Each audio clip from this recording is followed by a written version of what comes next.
Hello, my name is SkyTrax and I'm an admin in Discord for 3D AI Studio. And today I'm gonna be doing a small project with creating a 3D printed model while using our tools. And the first thing I did, which I've already done before recording this video, is that I went here and I used our image to AI, and I actually used a prompt to create a phone stand.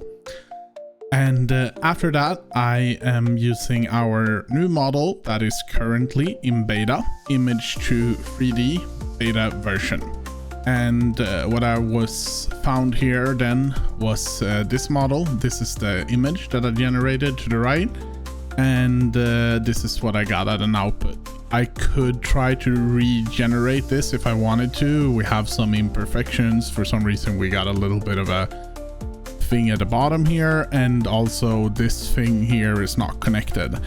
However, I still think that I can use this, and I just want to add, I'm not a 3D modeler by any means, but I do think I can use this in my Bamboo Studio, which is the slicer I use to make some fixes and then 3D print this and hopefully have a functional 3D stand. So when I record parts of this video, we had actually not yet released remeshing for image to 3D model beta, but we have managed to get that fixed before we managed to release the video. So this is a little bit of a just update before I used an online tool to convert the GLB file to an STL for 3D printing. But now we have it straight here in 3D AI Studio, and the way you do it is that you go to your home and you will find models that you have made, and all you have to do is press remesh, choose the format you wanted this, and obviously for 3D printing we want it as an STL, and we can choose the number of faces or the poly count. So if I wanted a low poly model, I could, for example, do 25, but this we want it to be as high detail as possible, so we'll do 2000. And then press remesh, and this goes very, very quickly. Now we end up on the front page where I have a lot of other models I've been working with, but after a few seconds this will be done. Sometimes you have to update your browser like this. Here you go, and download. We have the file ready to print.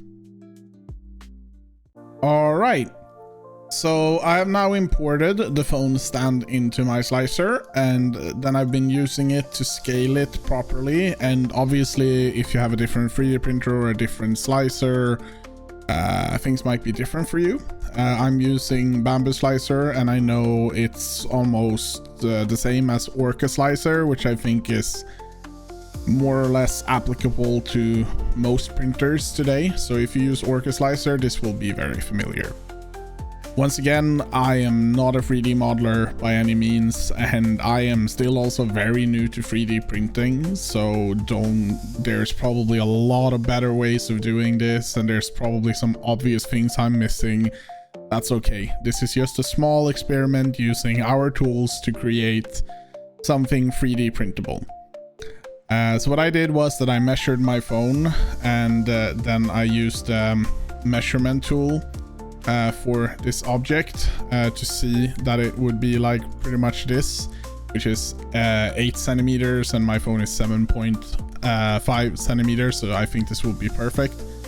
And then I cut out some of the parts that we saw before. I cut the bottom out where we had that little hole thing, and I made it completely flat. And then I added some text, and I put it all the way through and made it a negative part, so hopefully when it comes out this will be like a hole with my name. Then there are some imperfections more here. I'm not really gonna bother with these, but obviously if you're nitty-gritty and you were doing this exact model, you could like make sure this is flat, maybe use some like cylindrical things and make somewhere for your cables to go, and add a cable hole if you really wanted to make like an amazing phone stand. But I'm just doing this as a like proof of concept, trying it out, so I'm not gonna put in that much time. But I do think we have a model here, and all I have to do now is slice it properly and then print it. And when it's printed, I will show that off.